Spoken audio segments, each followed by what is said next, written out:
आप सबको मेरा नमस्ते। अभी आपने देखा जो जंक फूड होता है, जंक फूड जो बोलते हैं कि जो हमारे सेहत को असर करता है, वो आपने उसके ट्यूटोरियल देखे। अभी मैं ये जो सेशन है उसमें मैं आपको बताने वाली हूँ 3 ट्यूटोरियल्स है।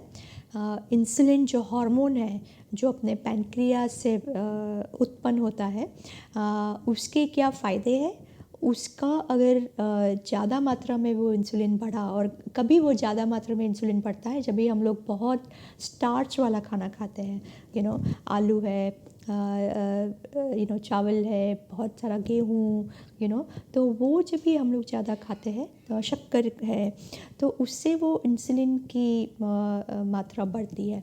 और जब भी इंसुलिन की मात्रा बढ़ती है, इंसुलिन का काम क्या है कि वो जब भी शुगर की मात्रा बढ़ती है खून में, तो वो तुरंत ही सारे जो पेशियाँ है, इंसुलिन बोलता है कि ये जो शुगर की मात्रा बढ़ी है हमारे खून में, वो खून के लिए, हमारी बॉडी के लिए अच्छी नहीं है।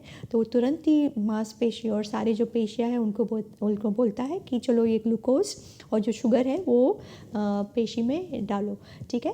तो कभी कभी क्या होता है कि जब भी हम बहुत मात्रा में ये सारा रिफाइंड स्टार्च लेते हैं, या रिफाइंड शुगर है, गुड़ है, मध है, तो उसमें क्या होगा प्रॉब्लम कि जो पेशियाँ होती है उसमें पूरी पेशियाँ वो शक्कर से भर जाती है, ठीक है।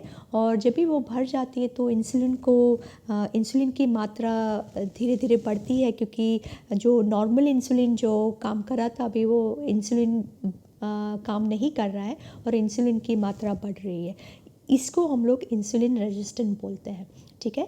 तो ये इंसुलिन रेजिस्टेंट को आपको डेफिनेटली कुछ भी करके आपको रोकना है, क्योंकि जैसे वो इंसुलिन की मात्रा बढ़ेगी, इंसुलिन रेजिस्टेंट बढ़ेगा, तो blood pressure, diabetes, heart problem, हृदय का प्रॉब्लम, बहुत सारे प्रॉब्लम्स जो है, कौन से प्रॉब्लम्स मैं आपको ट्यूटोरियल में दिखाऊंगी। लेकिन ध्यान में रहे कि हम लोग को इंसुलिन की मात्रा जितनी हो सके, आपको जितना नॉर्मल रख सके उतना आपको बहुत ध्यान में क्या खाना है, क्या नहीं खाना है, वो आपको ध्यान में रखना है, ठीक है। तो ये तो हो गया आपका इंसुलिन रेजिस्टेंट का ट्यूटोरियल। दूसरा एक ट्यूटोरियल जो है वो है ये जो इंसुलिन जब भी बढ़ता है हमारे बॉडी में, तो उसके क्या क्या असर हो सकते हैं, क्या क्या उसके नुकसान होते हैं, ठीक है। तो ये आपको ये 3 ट्यूटोरियल है, वो अडल्ट न्यूट्रिशन के लिए भी इम्पॉर्टेंट है और बच्चों के लिए भी इम्पॉर्टेंट है, क्योंकि आजकल हम देख रहे हैं कि जो हमारा जो CNNS रिपोर्ट आया हुआ है, जो मिनिस्ट्री ऑफ हेल्थ से बहुत सारे बच्चों का ब्लड टेस्ट किया हुआ है, तो उसमें हमें पता चला है कि जो 5 से 9 साल के बच्चे हैं उसमें लगभग 9% बच्चों को प्री डायबिटीज़ है, ऑलरेडी प्री डायबिटीज़ है, ठीक है। और लगभग 34% बच्चे हैं जिसमें ट्राइग्लिसराइड करके एक चर्बी है, अच्छी वाली चर्बी नहीं है, वो खून में उसकी मात्रा ज़्यादा है। उसका मतलब ये है कि वो बच्चों कि कलेजी में ज़्यादा ट्राइग्लिसराइड लेवल है, उसमें ज़्यादा वसा है, ठीक है। वो वसा कलेजी में होना बहुत ख़तरनाक है, ठीक है। तो इसीलिए हम लोगों ने ये 4-5 ट्यूटोरियल आपके लिए बनाए हैं, क्योंकि हम लोग को बच्चों को ऐसा खाना देना है जिससे वो इंसुलिन की मात्रा ज़्यादा ना बढ़े, ठीक है। तो जैसे क्या खाना है उसके बारे में तो मैंने आपको बताया, बहुत सारे पोषक तत्वों के बारे में बताया, लेकिन ये ट्यूटोरियल के माध्यम से आपको पता चलेगा कि आपको क्या नहीं खाना है या तो क्या कम खाना है, ठीक है। प्रोटीन पे बहुत ज़्यादा ध्यान देना है आपको। प्रोटीन जैसे आपने देखा ही हुआ है, सबसे ज़्यादा प्रोटीन हमारे बॉडी के लिए बहुत ही इम्पोर्टेंट है। दूसरा वसा, कौन सा वसा खाना चाहिए, अच्छा वाला वसा खाना चाहिए, और कार्बोहाइड्रेट कितना होना चाहिए खाने में, वो भी हम लोगों ने ये ट्यूटोरियल के माध्यम में बताया कि ज़्यादा कार्बोहाइड्रेट खाने से क्या असर हो सकता है, ठीक है। धन्यवाद। इंसुलिन के महत्व पर बने स्पोकन ट्यूटोरियल में आपका स्वागत है। इस ट्यूटोरियल में हम सीखेंगे अग्नाशय से इंसुलिन का स्रावित होना, शरीर में इंसुलिन की भूमिका। इंसुलिन एक जरूरी हार्मोन है।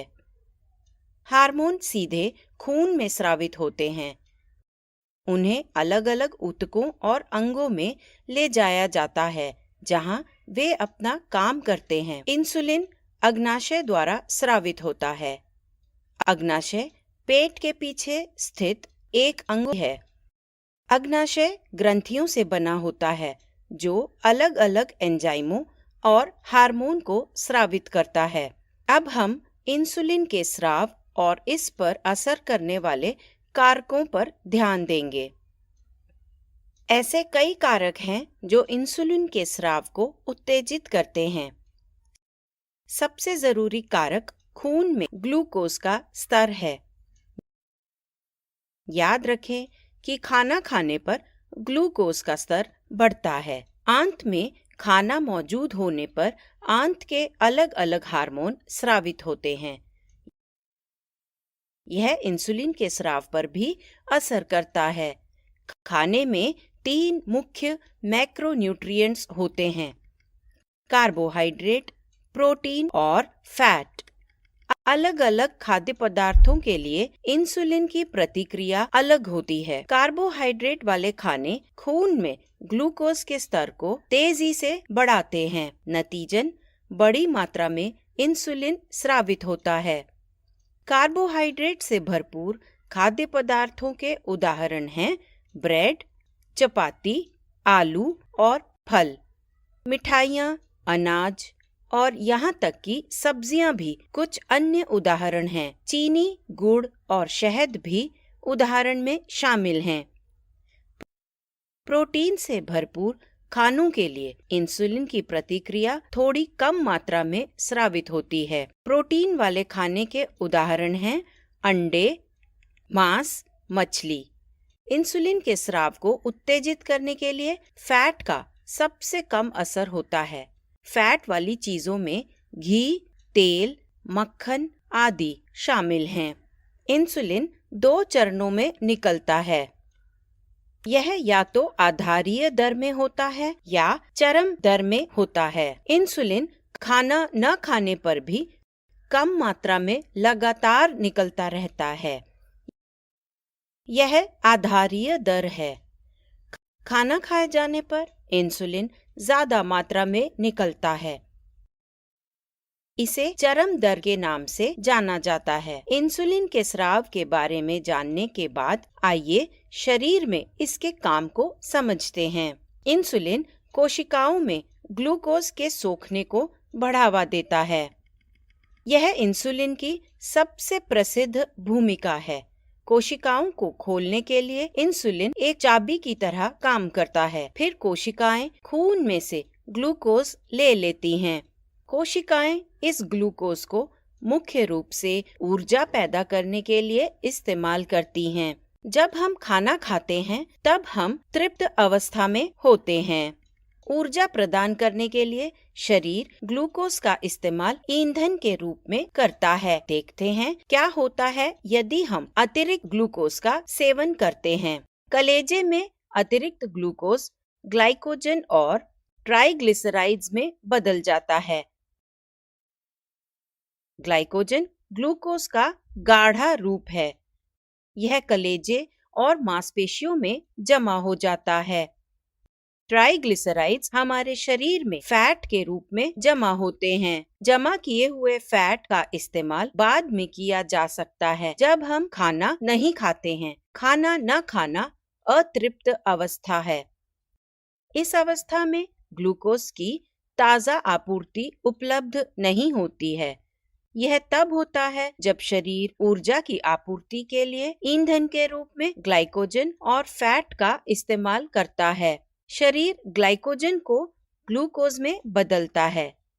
यह हमारे दिमाग के लिए जरूरी है जिसको ईंधन के रूप में ग्लूकोज की जरूरत होती है। बाकी के गैर कार्बोहाइड्रेट स्रोत भी ग्लूकोज में बदल जाते हैं। उदाहरण के लिए अमाइनो एसिड, लैक्टेट, ग्लिसरॉल। यह परिवर्तन खास तौर पर कलेजे और गुर्दे में होता है, पर इस परिवर्तन में इंसुलिन बाधा डालता है। इंसुलिन के अलग अलग कामों में सबसे जरूरी ऊर्जा संभालना है। तृप्त अवस्था में इंसुलिन ऊर्जा के भंडार को बढ़ावा देता है। यह ज्यादा ग्लूकोज को फैट में बदलने को बढ़ावा देकर ऐसा करता है। फैट का टूटना और परिवर्तन रुक जाता है। इस प्रकार इंसुलिन शरीर में फैट को कम होने से बचाता है। इस तरह एक व्यक्ति शरीर में जमा हुए फैट को इस्तेमाल या पिघला नहीं पाता है। अतृप्त अवस्था में इंसुलिन की कमी फैट के इस्तेमाल को बढ़ावा देती है। जमा की हुई फैट ऊर्जा प्रदान करने के लिए तोड़ी जाती है।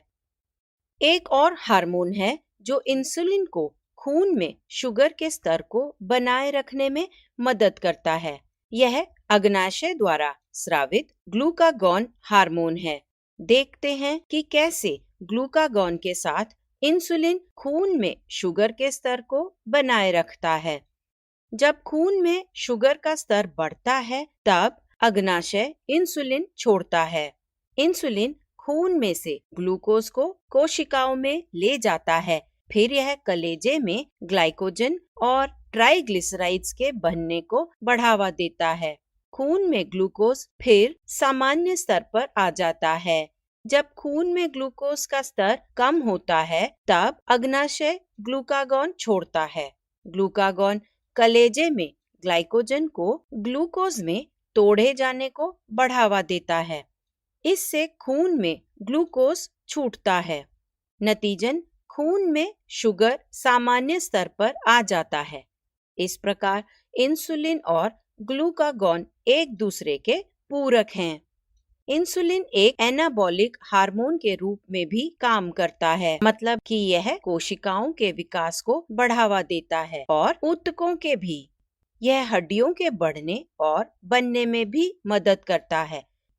इंसुलिन का एक और काम है शरीर में पोटेशियम के स्तर को बनाए रखना। इंसुलिन कोशिकाओं में पोटेशियम के घुसने को बढ़ावा देता है।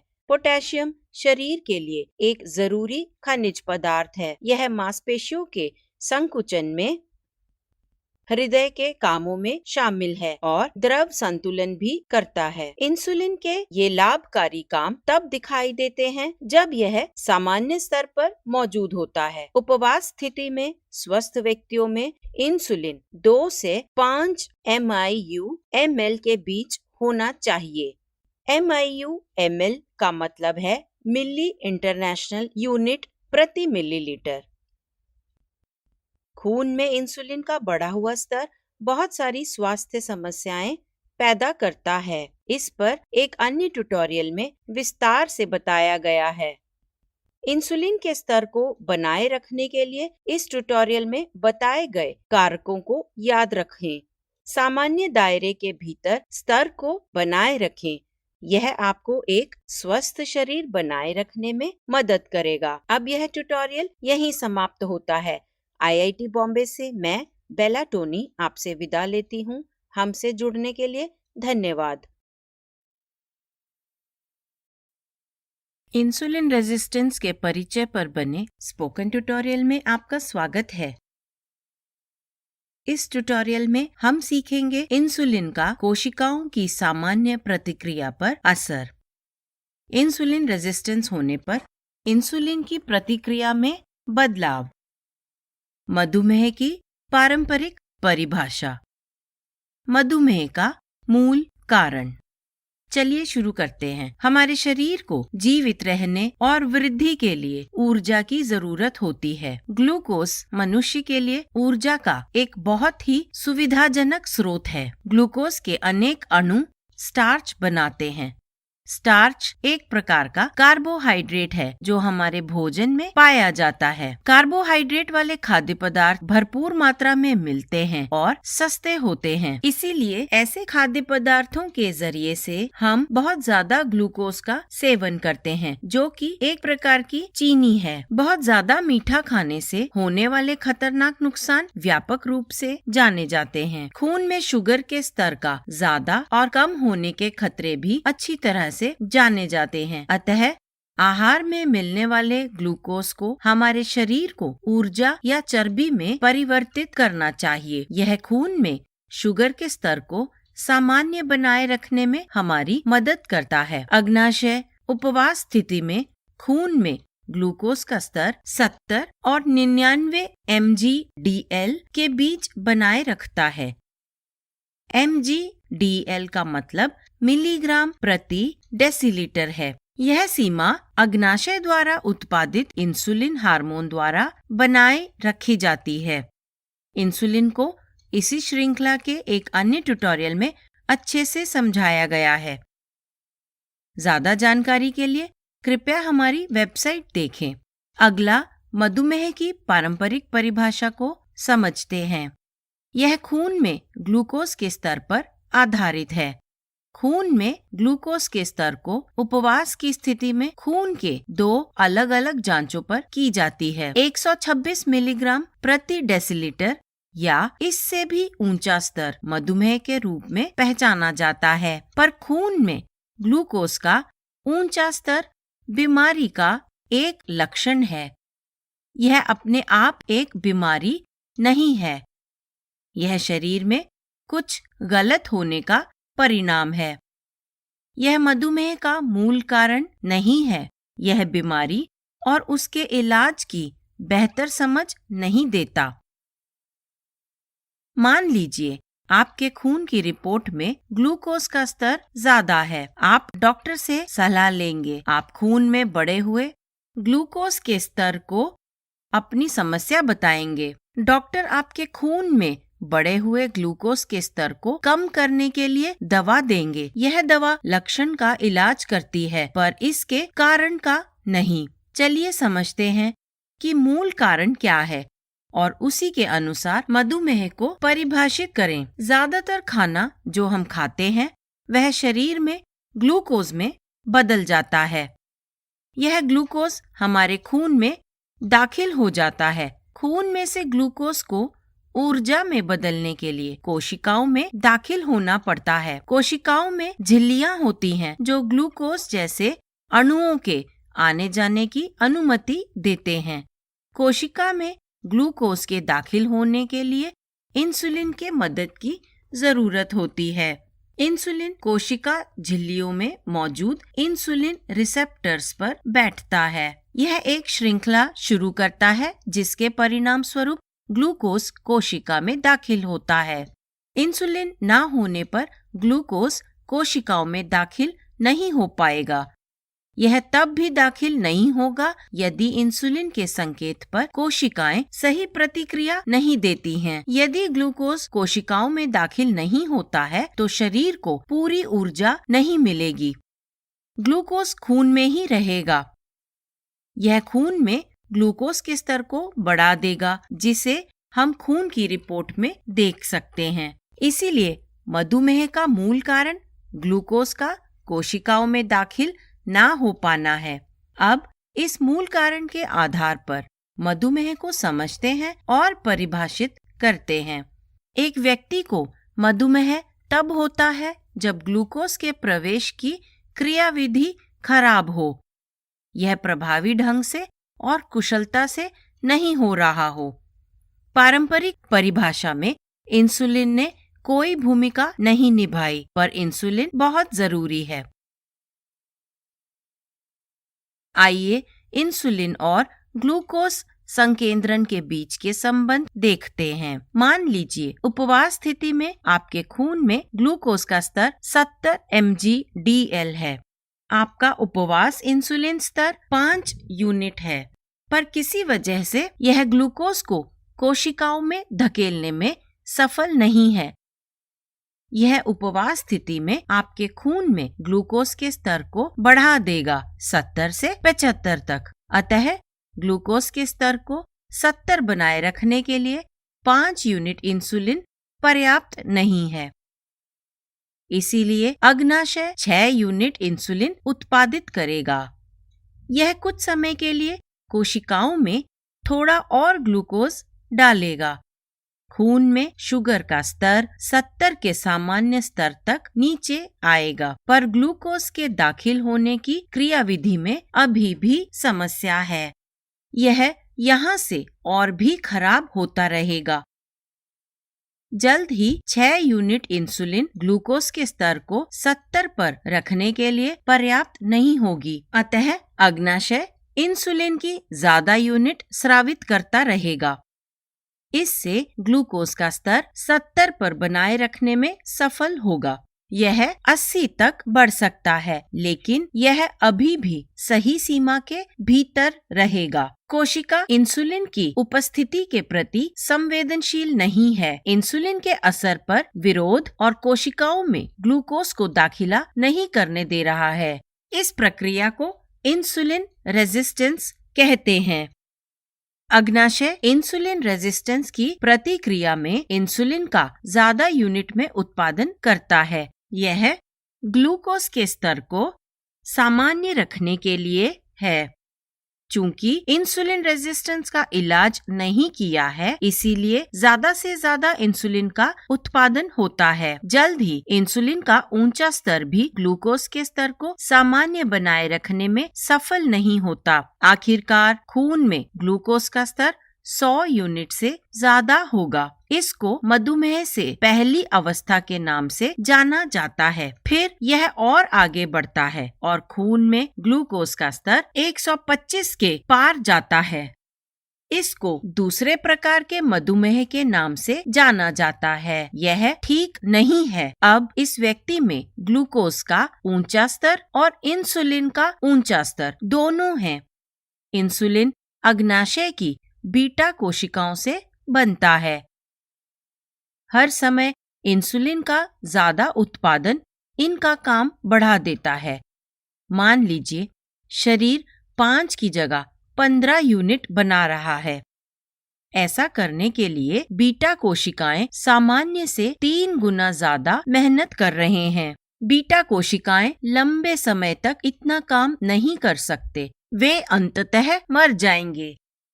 साथ ही इंसुलिन के ऊंचे स्तर से शरीर पर और भी कई बुरे असर पड़ते हैं।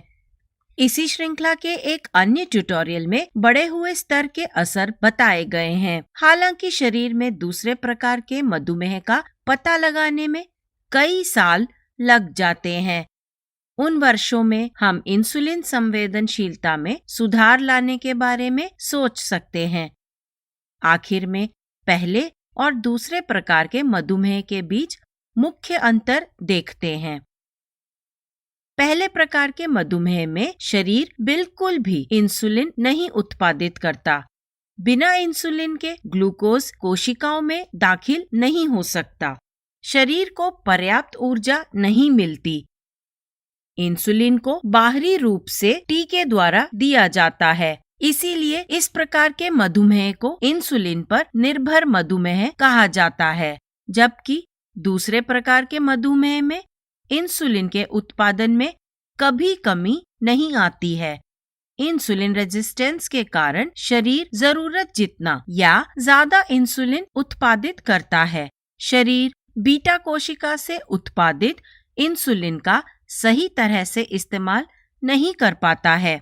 जब ज्यादा काम करने वाली बीटा कोशिकाएं मर जाती हैं, तो बाहरी इंसुलिन टीके लगाना जरूरी हो जाता है। तभी दूसरे प्रकार का मधुमेह पहले प्रकार के मधुमेह में बदल जाता है। इसीलिए हमें इंसुलिन रेजिस्टेंस को ठीक करना चाहिए। यह दूसरे प्रकार के मधुमेह का मूल कारण है। ग्लूकोज का ऊंचा स्तर मधुमेह का एक लक्षण है। इंसुलिन रेजिस्टेंस को ठीक करने के लिए जिंदगी जीने के तरीकों में बदलाव जरूरी है। इंसुलिन संवेदनशीलता को कैसे सुधारें, इसे अन्य ट्यूटोरियल में समझाया गया है। अब यह ट्यूटोरियल यहीं समाप्त होता है। IIT बॉम्बे से मैं बेला टोनी आपसे विदा लेती हूँ। हमसे जुड़ने के लिए धन्यवाद। शरीर में इंसुलिन के बढ़े हुए स्तर के असर पर बने स्पोकन ट्यूटोरियल में आपका स्वागत है। इस ट्यूटोरियल में हम सीखेंगे ज्यादा इंसुलिन होना क्यों बुरा है। शरीर में जरूरत से ज्यादा इंसुलिन के हानिकारक असर। अपने पिछले ट्यूटोरियल में हमने इंसुलिन और शरीर में इसके काम के बारे में जाना था। इंसुलिन एक बहुत ही जरूरी हार्मोन है। यह खून में से ग्लूकोज को कोशिकाओं में ले जाने में मदद करता है। बार बार प्रसंस्कृत खाना और कार्बोहाइड्रेट से भरपूर खाना ठीक नहीं होता। इस वजह से हमारे खून में ज्यादा ग्लूकोज हो जाता है। यदि कोशिकाओं को इस ग्लूकोज की जरूरत नहीं हो तो वे इंसुलिन की क्रिया होने नहीं देती। ऐसा होने पर ग्लूकोज कोशिकाओं के अंदर नहीं जा पाता। इस क्रियाविधि को इंसुलिन रेजिस्टेंस कहा जाता है। इंसुलिन रेजिस्टेंस हाइपर इंसुलिनेमिया की ओर ले जाता है। ऐसी स्थिति में खून में इंसुलिन का स्तर लगातार बढ़ा हुआ रहता है। शरीर इंसुलिन के प्रति पर्याप्त रूप से प्रतिक्रिया नहीं देता या इसका कुशलतापूर्वक इस्तेमाल नहीं करता है। कोशिकाएं इंसुलिन के प्रति कम संवेदनशील हो जाती हैं। अब इंसुलिन रेजिस्टेंस के अलग अलग असर को देखते हैं। कुछ असर का इंसुलिन से सीधा संबंध है। इंसुलिन का बढ़ा हुआ स्तर इनमें से एक या एक से ज्यादा बुरा असर पैदा कर सकता है। उनमें से एक है दूसरे प्रकार का मधुमेह। देखते हैं कि ये कैसे बढ़ता है। इंसुलिन रेजिस्टेंस के शुरुआत में खून में शुगर सामान्य रहता है। इंसुलिन तब बढ़ता है जब कोशिकाएं ग्लूकोज को कुशलता से इस्तेमाल नहीं कर पाती हैं। एक बार जब इंसुलिन का स्तर बढ़ जाता है तब ग्लूकोज ज्यादा मात्रा में कोशिकाओं के अंदर धकेल दिया जाता है। इस वजह से खून में ग्लूकोज का स्तर सामान्य स्तर पर बना रहता है। यदि खून में इंसुलिन के स्तर की जांच नहीं की जाती है तो यह चरण छूट सकता है, क्योंकि खून में शुगर का स्तर अभी भी सही रहेगा। कई सालों के बाद इंसुलिन रेजिस्टेंस बढ़ जाता है। इंसुलिन का बढ़ा हुआ स्तर भी अपना काम नहीं कर पाता है। यह पर्याप्त मात्रा में ग्लूकोज को कोशिकाओं में धकेलने में सफल नहीं होता। तभी खून में ग्लूकोज का स्तर बढ़ता है और दूसरे प्रकार के मधुमेह का पता चलता है। इंसुलिन के बढ़े हुए स्तर से जुड़ी एक और बड़ी परेशानी मोटापा है। इंसुलिन भूख का एक हार्मोन है। जरूरत से ज्यादा इंसुलिन जो इस्तेमाल ना हुआ हो वो दिमाग को संकेत भेजता है। ये संकेत शरीर में ग्लूकोज की आपूर्ति के लिए भेजे जाते हैं। इस वजह से भूख उत्तेजित होती है। भले ही किसी व्यक्ति ने अभी अभी खाया हो, फिर भी उसका शरीर ज्यादा खाने के लिए तरसेगा। इसका नतीजा है भूख और जरूरत से ज्यादा खाने का लगातार चक्र बनना। इसे एक उदाहरण से समझते हैं। मान लीजिए कि आप इस समय भूखे नहीं हैं, फिर कोई आपको कार्बोहाइड्रेट से भरपूर खाना खाने का एक छोटा सा हिस्सा देता है, जैसे कि बिस्कुट, मिठाई वगैरह। इसे खाने पर आपके खून में ग्लूकोज का स्तर और फिर आपके इंसुलिन का स्तर बढ़ जाएगा। बढ़ा हुआ इंसुलिन का स्तर दिमाग को ज्यादा खाने के लिए संकेत भेजेगा। इसी वजह से हम में से बहुत से लोग कम खाना नहीं खा पाते। इंसुलिन रेजिस्टेंस और ज्यादा खाना खाने का निरंतर चक्र चलता रहता है। इसका नतीजा मोटापा हो सकता है। एक और तरीका है जिससे बढ़े हुए इंसुलिन का स्तर मोटापे का कारण बन सकता है। बढ़े हुए इंसुलिन के स्तर के कारण शरीर ऊर्जा के लिए फैट को तोड़ने में असमर्थ होता है। शरीर फैट को इस्तेमाल करने के बजाय उसको जमा करने में लगता है। इंसुलिन लेप्टिन के संकेतों पर असर करके मोटापे का कारण बन सकता है। लेप्टिन एक हार्मोन है जो दिमाग को संकेत देता है कि पेट भर चुका है।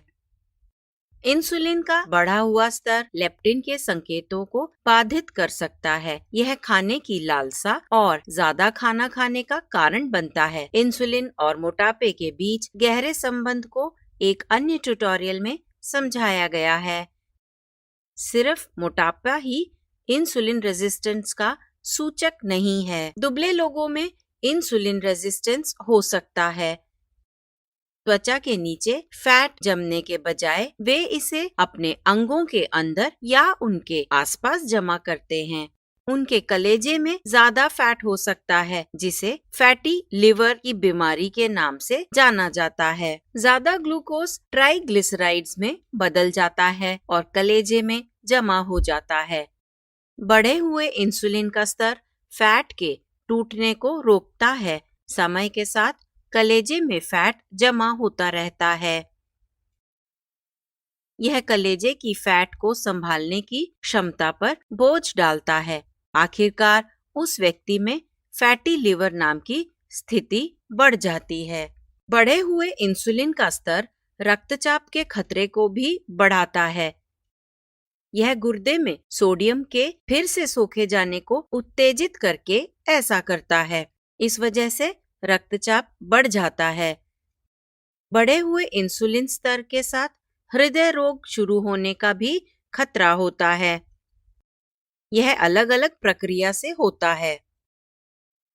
सबसे पहले रक्तवाहिकाओं की सूजन है। दूसरा है लिपिड प्रोफाइल में बदलाव। अगला प्लाक और खून के थक्कों का बनना है। हृदय की रक्तवाहिकाओं पर जमे हुए फैट वाले पदार्थों को प्लाक कहते हैं। इन चरणों को अच्छे से समझते हैं। लंबे समय तक खून में शुगर के बढ़े हुए स्तर और बढ़े हुए इंसुलिन के स्तर सूजन का कारण होता है।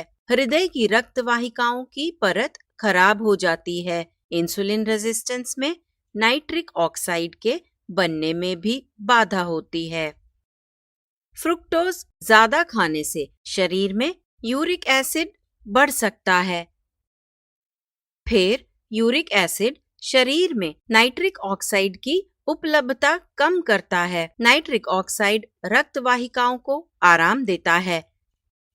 यदि यह पर्याप्त रूप से नहीं बनता है तो यह रक्तवाहिकाओं को सिकोड़ देगा। यह खून के बहने में बाधा डालता है और सूजन को बढ़ाता है। यह रक्तचाप भी बढ़ाता है।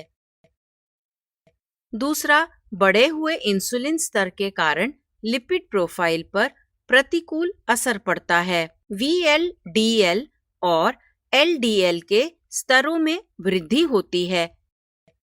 ये लिपोप्रोटीन हैं जो खून में फैट और कोलेस्ट्रॉल को ले जाते हैं।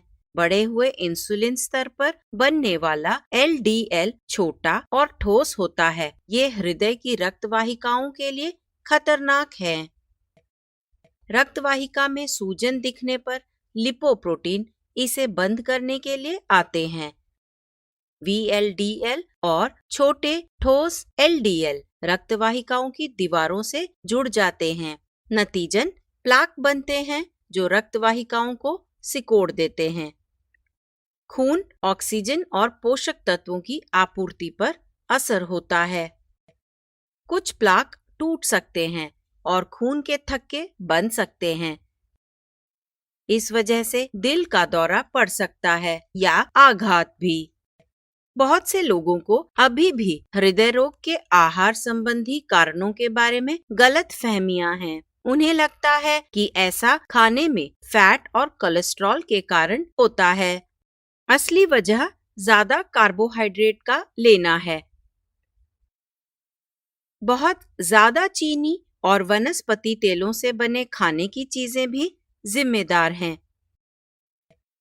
वे शरीर में सूजन की शुरुआत करते हैं, जबकि आहार में अच्छी गुणवत्ता वाला फैट सूजन कम करने में मदद करता है। अच्छी गुणवत्ता वाले फैट के उदाहरण हैं नारियल का तेल, घी, मक्खन, मछली, मेवे। इंसुलिन का बढ़ा हुआ स्तर कोशिकाओं की भी तेजी से उम्र बढ़ाता है। यह इंसान की उम्र को कम करता है। ऐसे व्यक्तियों में अल्जाइमर होने का खतरा होता है। अल्जाइमर दिमाग की एक बीमारी है जो याददाश्त और मानसिक कार्य प्रणाली पर असर करती है। हम जानते हैं कि इंसुलिन एक एनाबॉलिक हार्मोन है। यह कोशिका को बनाता है और उनके खत्म होने को कम करता है। लेकिन यदि इंसुलिन का स्तर ज्यादा है तो यह कैंसर करने वाली कोशिकाओं के बढ़ने में मदद कर सकता है। बढ़े हुए इंसुलिन स्तर और थायराइड की बीमारी के बीच भी एक संबंध है। बढ़ा हुआ इंसुलिन का स्तर T4 से T3 के रूपांतरण को प्रभावित करता है। इसका नतीजा हाइपोथायराइडिज्म होता है। इंसुलिन रेजिस्टेंस इंसुलिन और ग्लूकागॉन के संबंध पर असर करता है। चलिए स्वस्थ व्यक्तियों में इंसुलिन और ग्लूकागॉन के बीच का संबंध देखें। जब खून में शुगर का स्तर ज्यादा होता है तब अग्नाशय इंसुलिन छोड़ता है। यह कोशिकाओं को ग्लूकोज लेने में मदद करता है और खून में शुगर के स्तर को कम करता है। जब खून में शुगर का स्तर कम होता है तो अग्नाशय से ग्लूकागॉन छोड़ा जाता है। ग्लाइकोजन को तोड़ के खून में ग्लूकोज बनाने के लिए यह कलेजे पे काम करता है। ग्लूकागॉन शुगर के स्तर को बहुत कम होने से रोकता है। ऐसे ग्लूकागॉन और इंसुलिन एक दूसरे के पूरक की तरह काम करते हैं। वे स्वस्थ लोगों के खून में शुगर के स्तर को सही दायरे में संतुलित रखते हैं। इंसुलिन रेजिस्टेंस वाले लोगों में यह तालमेल बिगड़ जाता है। ऐसे लोगों में अग्नाशय ग्लूकागॉन को छोड़ना बंद नहीं करता है। इस वजह से ग्लाइकोजन में से और ज्यादा ग्लूकोज छूटता है। इसीलिए खून में शुगर का स्तर बढ़ जाता है। इनके अलावा इंसुलिन का बढ़ा हुआ स्तर दूसरी बीमारियों का कारण बनता है, जैसे कि फैटी लिवर, ऑस्टियोपोरोसिस, तनाव, गुर्दे का काम ना करना, जोड़ों में दर्द और जकड़न भी हो सकती है। बाकी है आंखों की रक्त वाहिकाओं को नुकसान और मोतियाबिंद। यह नसों को भी नुकसान पहुंचा सकता है, जिसके कारण हाथ और पैर सुन्न होते हैं और उनमें झुनझुनी महसूस होती है। बढ़े हुए इंसुलिन से पॉलीसिस्टिक ओवेरियन सिंड्रोम भी होता है, जिसे PCOS के नाम से जाना जाता है। इंसुलिन के बढ़े हुए स्तर की वजह से पुरुष हार्मोन ज्यादा बनता है। हार्मोन का असामान्य स्तर फॉलिकल्स को सही तरह से बढ़ने नहीं देता। ये परिपक्व होने और अंडे देने में असमर्थ होते हैं। इस वजह से ये अपरिपक्व फॉलिकल्स अंडाशय में जमा हो जाते हैं। ये महिलाओं में अंडे निकलने और जनने की शक्ति पर असर करता है। बढ़े हुए इंसुलिन के स्तर से यौन क्रिया हार्मोन के बनने पर भी असर होता है। बढ़े हुए इंसुलिन के स्तर के कुछ अन्य लक्षण भी हैं, जैसे बार बार या लगातार भूख लगना, थकान महसूस करना, उलझन, सीने में जलन आदि। त्वचा की चिप्पी, गर्दन और बगलों में काले धब्बे भी एक कारण हैं। फेफड़े के काम करने में कमी और श्वास प्रणाली में बढ़ा हुआ इन्फेक्शन अन्य उदाहरण हैं। इसीलिए यह जरूरी है कि आप अपने इंसुलिन के स्तर को नियंत्रण में रखें। इन सभी बुरे असर के होने से पहले इंसुलिन के स्तर की जांच की जा सकती है।